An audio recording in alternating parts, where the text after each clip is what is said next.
You're listening to Self-Care-ish AF, the podcast, where we call out how self-care has been weaponized against women and reclaim it in our own terms. I'm Desiree Rue, licensed clinical social worker, digital nomad, and I'm Self-Care-ish AF. Let's get into it.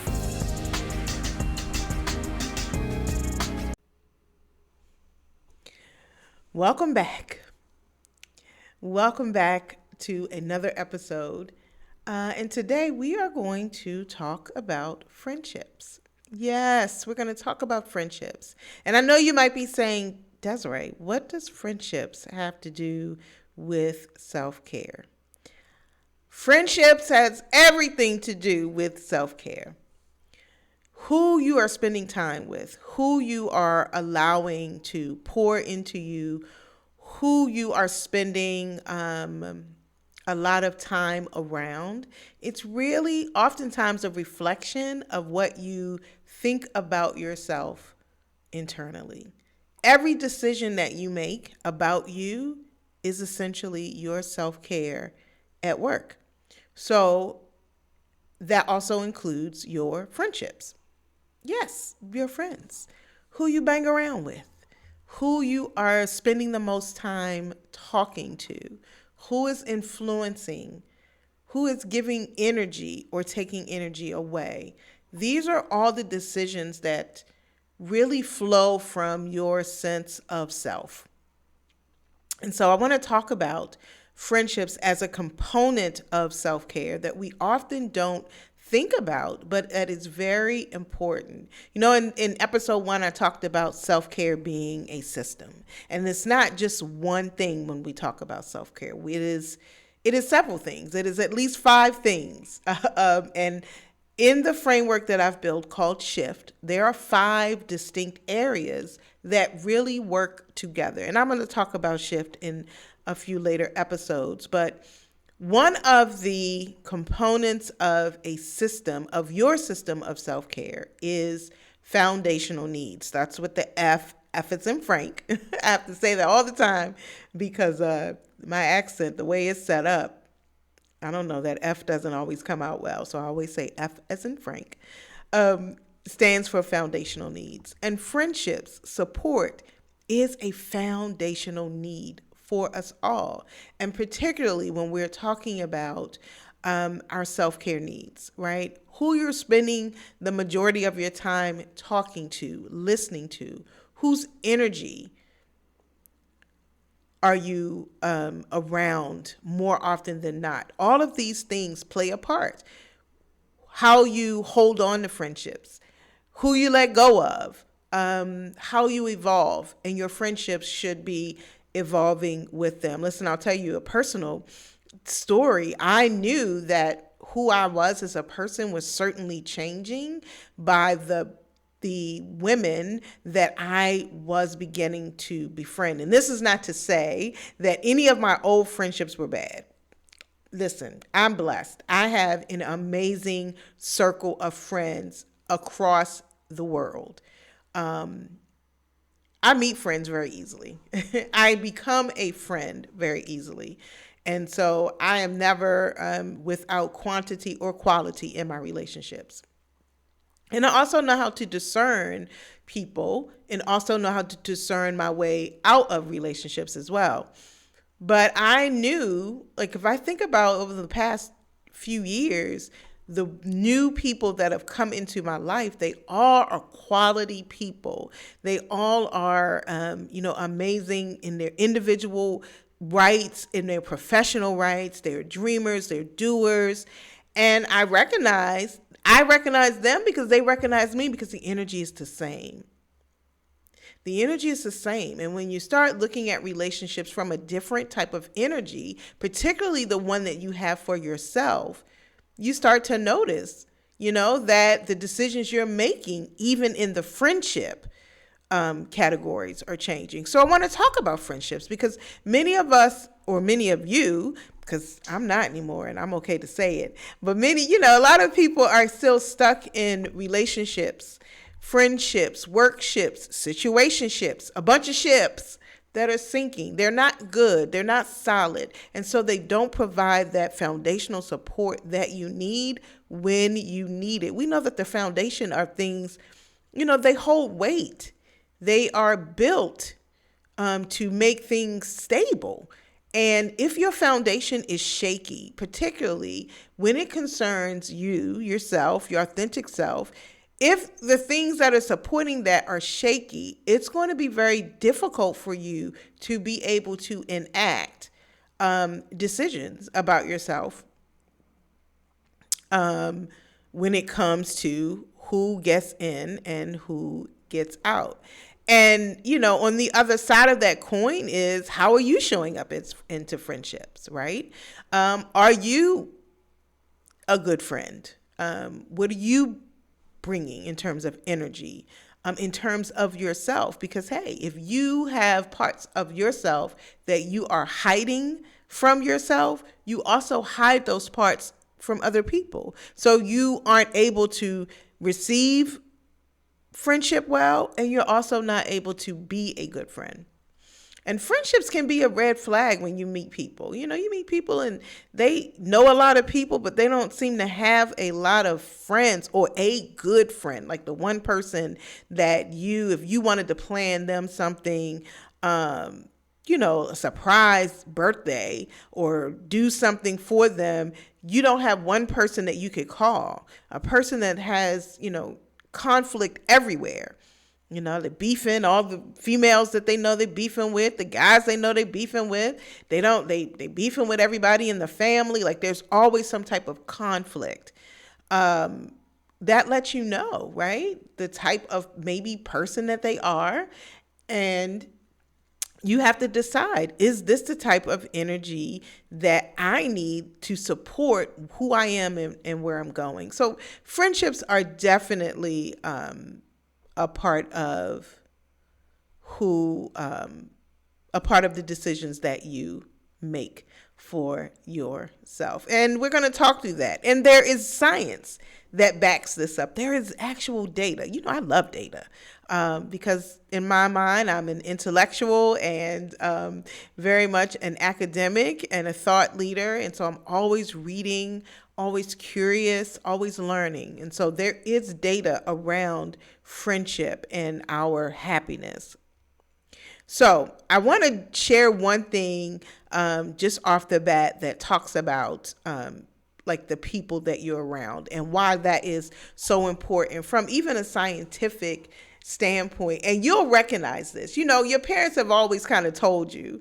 And if you're a parent, you've said this to your kid. And if you were once a kid, you remember your parents being very concerned about who you were hanging out with, right? Who is this person? What are they into? Oh, you don't need to be around them. I'm not real sure about that person, right? You've heard that. And there is true science around what happens when you are spending time closely or spending a lot of time with someone. One of the things that happens is that your brains start to sync. They start to tune them itself with the people that you are around the most. I know it's weird, right? But think about it. You and your best friend, or you and the person that maybe they're not your best friend, but you're with them a lot. Think about the person at work or whoever it is that you're with a lot. And all of a sudden, when you all met, right, maybe you've known each other for a while, or, you're just getting to know each other, but you're finishing each other's sentences. Now you're even starting to sound like each other. The cadence in your voice, your mannerisms are starting to be very similar. People are saying, hey, you act just like such and such. Where's your girl? Where's your guy? Y'all act just alike. And you're like, really? And you find yourself saying the words that they say. You've picked up their isms. And you didn't mean to do it on purpose. It's like, my gosh, we're spending so much time with each other. We are becoming each other. That is the truth. That is the biology, the neuroscience behind being around certain people all the time.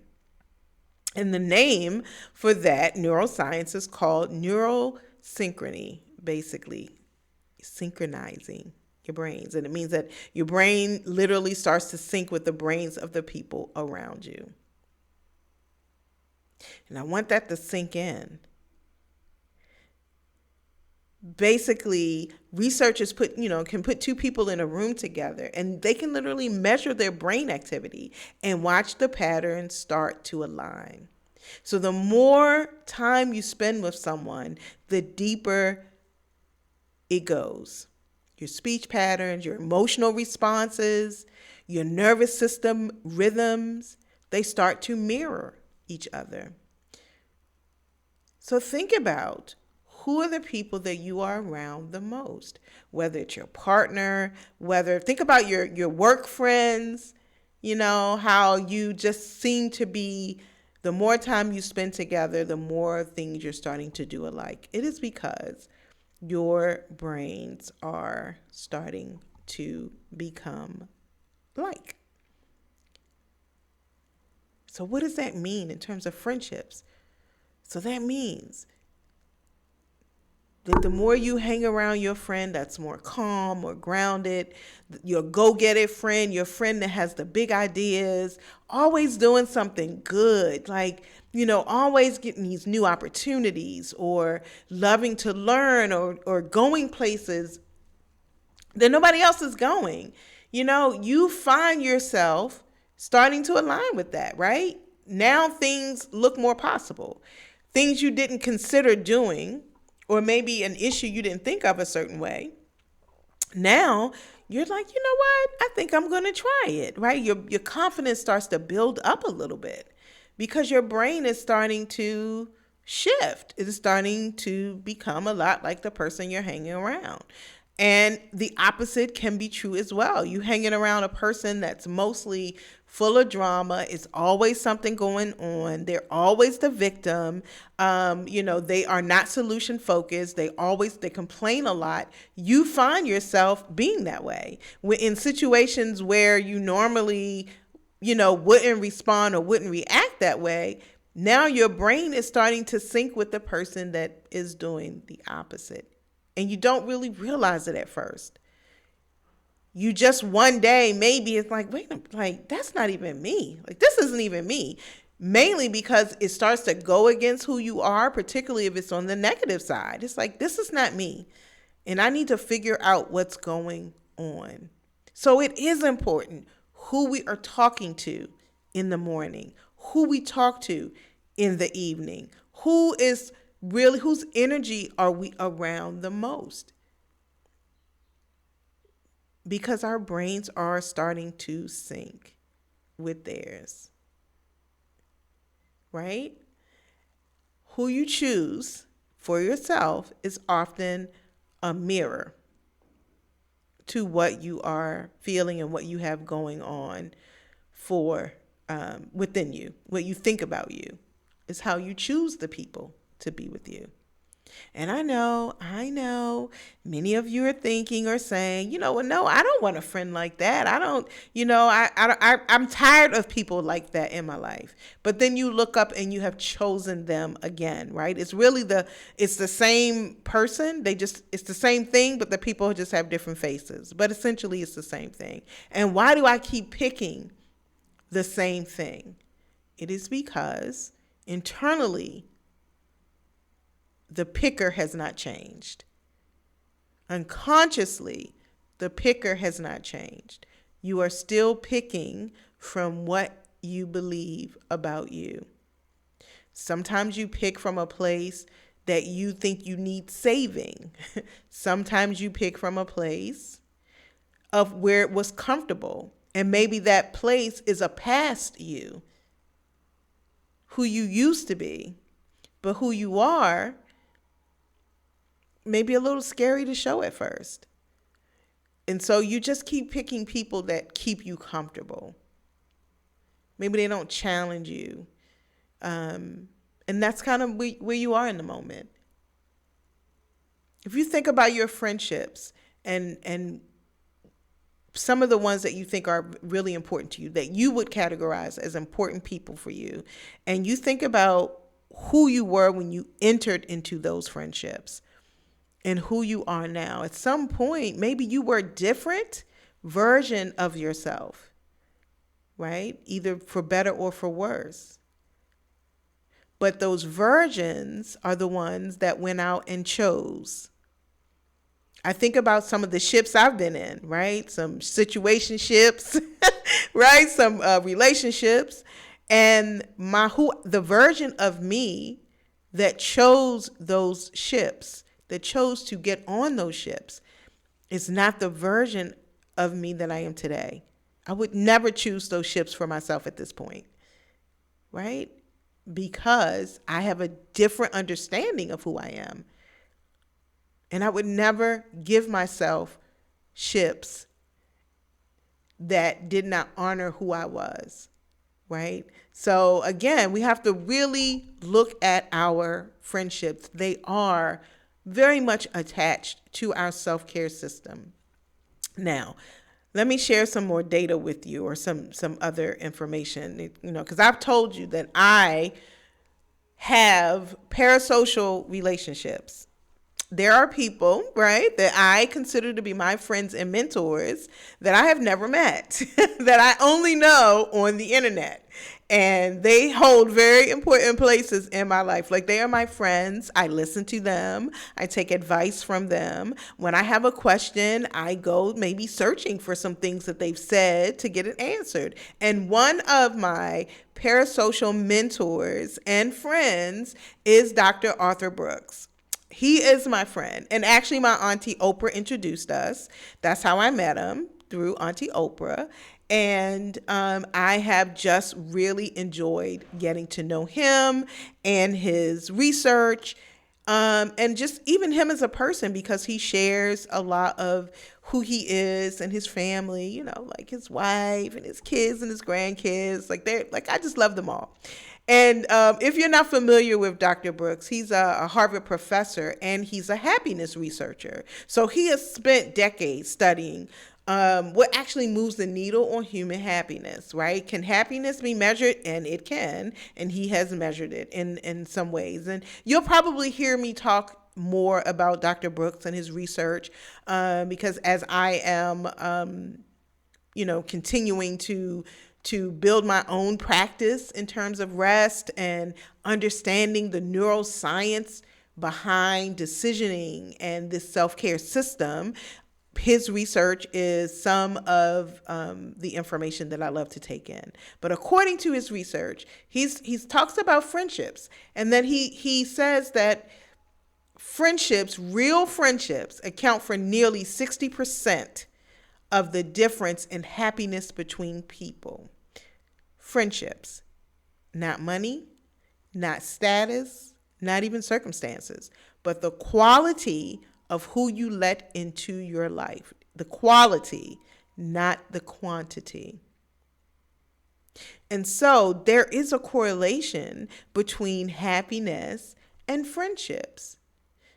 And again, it's all connected, right? All the dots go together. All the wires feed into your self-care. Now, he does separate friendships into two categories, and those categories are real friends and deal friends, okay? Now, he says that deal friends are like people we're in relationships with because the relationships produce. We may call them in the community the associates, right? I got a lot of associates, but I don't have a lot of friends. I know a lot of people. I'm good with a lot of people. But they aren't my friends, right? But we're friendly. They're cool.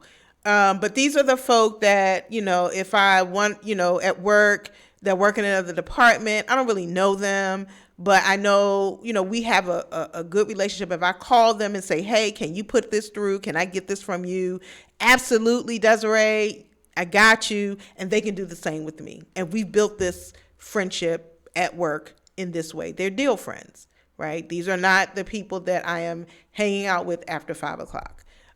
These are people that, your deal friends, again, are people that it's a transactional type of relationship. And that does not mean that it's bad. It's just that they don't have that access to you that the people you give the friendship title does. Now, real friends are just that. They are the ones who show up when there's nothing in it for them. They show up for you when there is nothing in it for them. They are your real friends. And he says, Dr. Brooks says, that you need somewhere between 2 and 5 of them in order to be happy. So again, that's it. 2 to 5 people who know the real version of you and they love you anyway. And oftentimes we say that, right? Like, I got a little circle. My circle's small. I know a lot of people, but my friend circle is small. Guess what? That's as it should be. You don't need a big circle. Research data, science tells us we just need 2 to 3 of them who really feed us and pour into us in a way that literally impacts our happiness. Those that you spend the most time with, your brain is syncing up to them. I've got some more data. Here's some more data. Harvard study of adult development tracked people for over 80 years. And the single strongest predictor of health and happiness in later life was not wealth or achievement. It was the quality of their relationships. Americans are reporting fewer close relationships and friendships than they did 30 years ago. We have more connections. Technology allows us to be connected in way more ways than we were prior, but they have less depth than ever. Right? Friendships matter. It's not about the quantity. In that same research, the average person reports that having about 16 friends, right? And of those, maybe 3 were identified as truly for life. 5 are people that they really liked. And then the other 8 were the deal friends. And they weren't bad people. They were just transactional relationships. So real friendships are important for our health and our happiness. Real friendships. And there's nothing wrong with deal friends. We need deal friends in our life, right? These are the people that we like. They're nice people. They're good. If I need something, they got me. When it comes to work or, maybe a deal, right? If I need a discount, they got me. They're good. They need something from me. They need support. They need me to purchase something, buy some popcorn. They got it. But these aren't the people that I'm calling at 2 a.m. when I'm nervous about speaking or, when the imposter syndrome is wide awake in my life and I feel off-centered. These aren't the people that I get to draw energy from, that when I leave them, I feel like everything in my life is possible.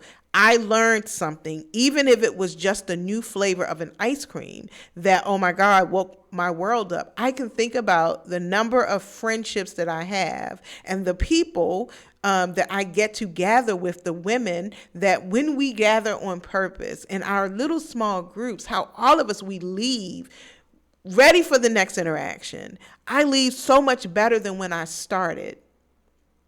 It helps me to continue to make good decisions for myself because I know I have the support. I know that I have people who will celebrate my wins and they can also carry my failures. Carry it in a way that does not feel judgmental to me, even if I'm judging myself, right? And so friendships are very important. So let's talk through some, categories of friends. Because you have to think about your friendships again. Who are you choosing and why? And how are you showing up to your friendships and why? Because again, our friendships are mirrors. They're mirrors. So I've got some categories I want to go through. I'm just going to go through them and I'm going to put them in your brain and I want you to think about them and I want you to start thinking through your friendships. And I want you to start thinking about yourself in your friendships. First of all, if you have already started thinking, I don't have a lot of friends, I don't need a lot of friends, okay, all right, dig into that. Why not? What about you doesn't deserve to have someone that supports and roots for you? Are you even rooting for yourself? Rooting for yourself and I can do it by my damn self is two different things, right? Because rooting for yourself means that you give yourself all the things that's good, including other people. And when things show up that's not good, you actually be like, oh yeah, no, that's not good for me. Let me back up. I would never give my girl that. I would never give my guy that. Let me back up off of that. So let's talk through these friends. So the first set of friends, and these are the friends that, you really want to stack your friendship trailer up with, are the feeders. These are the people that feed you. They feed your soul. And when you leave them, you feel full. You ever been out with somebody and you just left and you're like, I'm just so full right now. I'm just full of energy and hope and possibility and positivity. Like that person, every time I get with them, even if it's phone call, text message, I leave full. These are the feeders, your real friends, right? They're the ones who show up hard for your wins. And they show up hard for the days when you feel like you're not winning, right? You can share the full version of your life with them.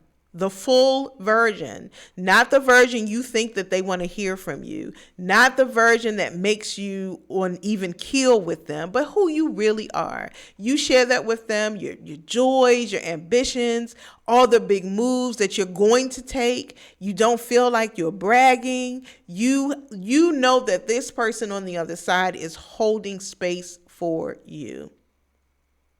You don't have to shrink. You don't have to leave nothing out. You're not, bracing for their, I know when I say this, they're going to say that. Let me get myself together. They celebrate you. And they celebrate you without making it about them. Like you literally can talk for an hour and not one time did they jump in with what they were doing. Or how that reminded them of them. Or switching the story. And so now you started out talking and now you listening. Right? You leave the conversations with these people feeling more like yourself. Everything. You can conquer anything. That's a feeder friend. And it doesn't mean that this is necessarily the person that you talk to every day. Some of my best friends, we are exchanging a text message once a month. They text me 3 sentences. I fill it in with the other three sentences. We put the period on it. We've had a whole paragraph. We're caught up. We check in again. They may send me a meme. I know exactly what it means. I bust out laughing. I send the emojis back. And that's it. Birthdays come through. Always get a call or a text. These are the people that I know. They feed me. We have a real friendship. And it's not based on the quantity of time we spent together, but the quality.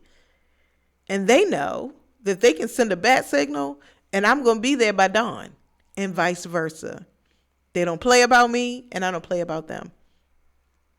Those are feeders. Those are the people that you want in your life. Then we have, again, the deal friends, right? And the deal friends is not a bad category. Really, you may want to do your friend inventory and start moving people from real friends over to deal friends so that you can level out your expectations for them. Because if you expect deal friends to be real friends, you're always in a state of disappointment, right? These friendships are valid, but just know that they are what they are. They're transactional. Don't ask them to be something that they were not built to be.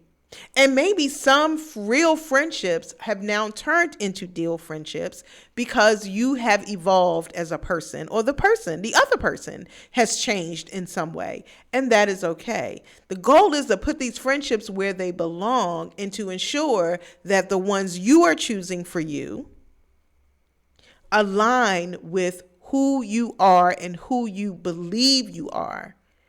Right? Who do you want to give to yourself? Really, no one should be loving you more than you love yourself, because it's not possible.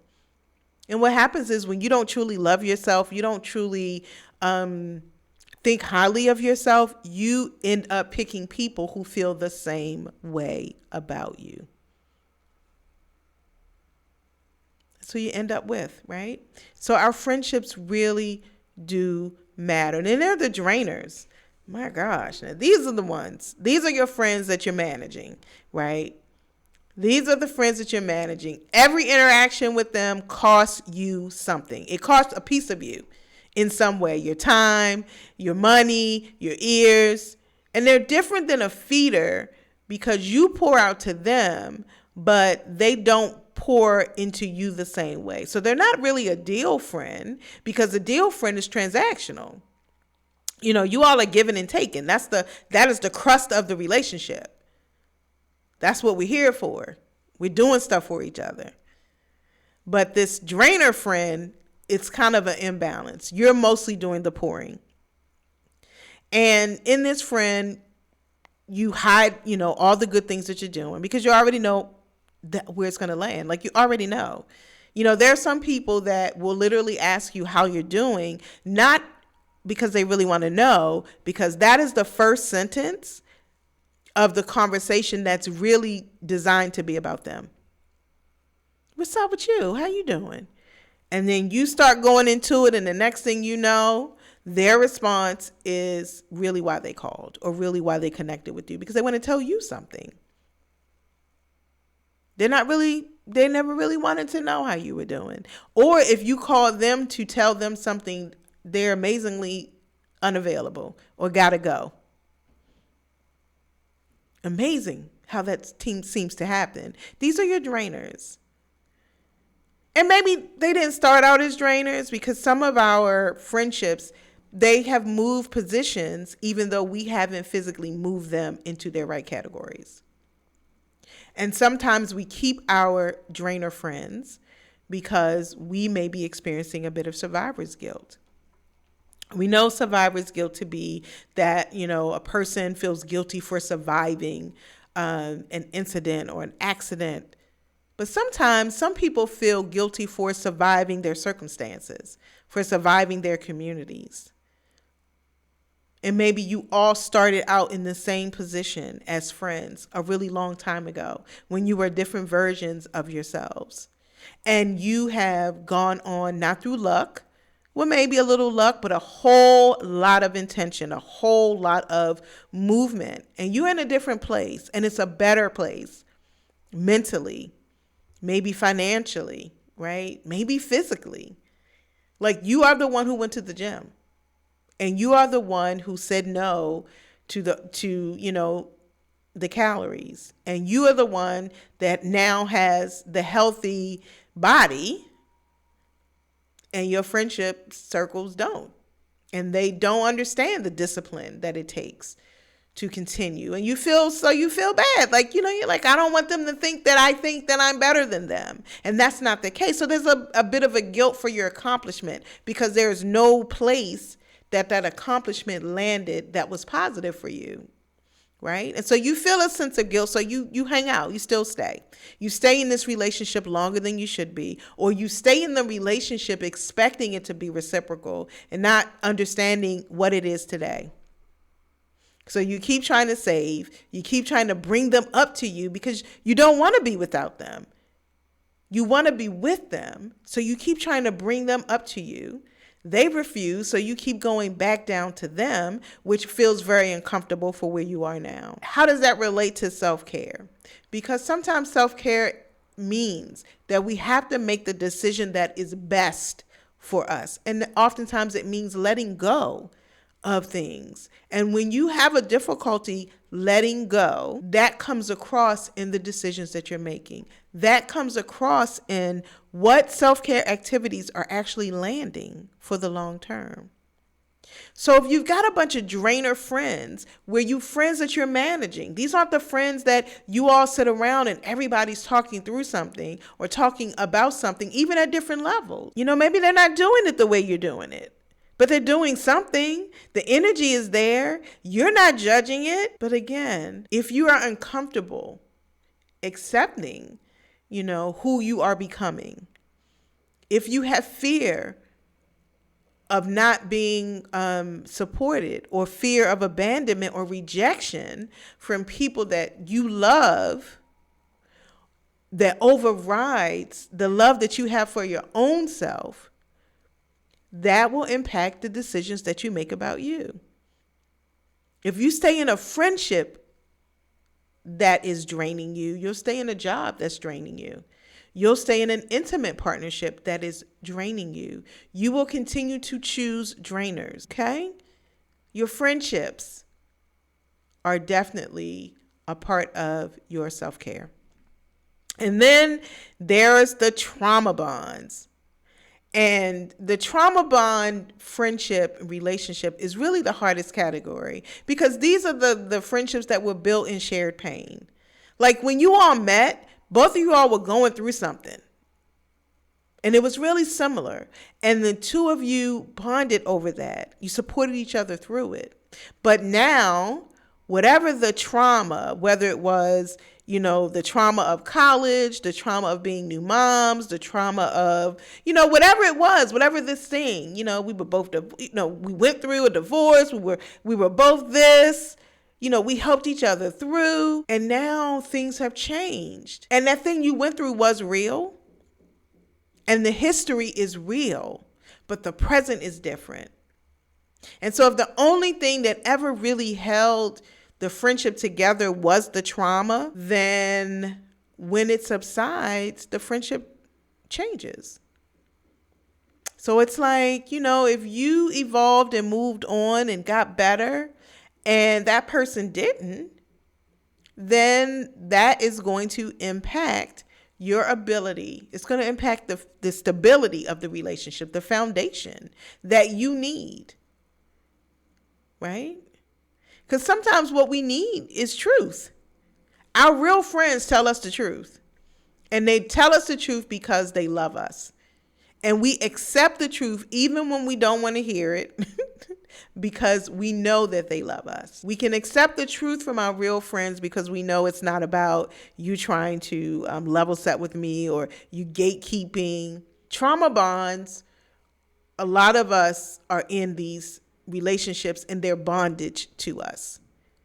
If you have a friendship that has really been like, y'all been friends for a long time. And again, when you all connected, there were things that were going on that you bonded over that are no longer true today, then you really have to evaluate that friendship. You've got to decide how much you care about yourself and where this person is going to be. If you have a friend that you cannot be yourself with, if you are hiding your wins, hiding the things that are good to you, your own happiness, because you think your friend will not be genuinely happy for you, you are in bondage and you have made a decision for yourself that is not good. And what happens? You keep making decisions for yourself that's not good. You never elevate to a place of true, authentic joy. True, authentic, being able to live a life that is truly yours because you're hiding. I hear people say a lot, that's why I don't tell people things until I do it. And I always think that has to be the most loneliest and saddest place, because as soon as I have it in my mind to do it, there are two people that I reach out to immediately. Immediately. I was thinking about this. And you know what they say? Tell me more. They don't say, oh, how you going to do that? Or why you going to do that? They like, for real? What? Okay. Blue, I like that. I can see you doing that. All right. Never tell me about, how it was when they tried to do it or anything, right? I got people. I can't imagine not being able to go to those two people when these little crazy ideas get in my head. And then when they get in my head and I don't do them, or I start doing them, and I'm like, well, who the hell idea was this? They never say, girl, I always thought that was crazy. They laugh right along with me. They say, Desi, you just wild. You'll figure it out. You'll make it do what it's going to do. And we laugh about it. And then I pivot. And then I come back. So I can't imagine holding those things in. That I can't imagine being in a world where my dreams are too significant for the people that I call friends, who are feeding into me. And I, in turn, am that very same friend. My friends can call me with the wildest things. And I have amazing friends that do some amazing things. And I love to be in the clouds with them. And that is the friendship that you deserve. That is the friendship that I deserve. And those are the types of friendships that support a self-care system. They support you. They don't go away. They don't wobble. And sometimes those are the friendships you got to lean on. Right? When the real things is happening, the wind's blowing, and maybe you're not breaking, but you are definitely bending. Sometimes those friendships are the ones that need to be strong enough to keep you from toppling over, to keep those wires intact, so that you are able to sustain a joy on the inside, even when the outside is looking cray-cray. Okay, so I want you to think about your friendships. Go through the Rolodex. Who are my feeders? Who is feeding into me? And who am I feeding into in a reciprocal way? Who are my drainers? Who are these relationships that I'm managing that, I don't, feel like I'm getting what I'm putting in? And I'm not telling you to ghost that person or end it or say, you know what, I don't even want to be your friend no more. Maybe you need to, but it's okay if you don't. But at least put them in the categories that they belong in. The category where you don't expect them to be anything other than that. Where you're there to listen, but you know that that's not the place you go to plug into, right? That's not that friend. And it's okay that that's not that friend. But you certainly can decide, I'm okay to be that friend for them. They can plug into me. I'm happy to listen to them. I'm happy to give them my undivided attention when they ask for it. But these are not the people that I'm plugging into for me, okay? That's okay. Put the people in the categories that they belong. And that's what I want for you, because I want your self-care to be intact.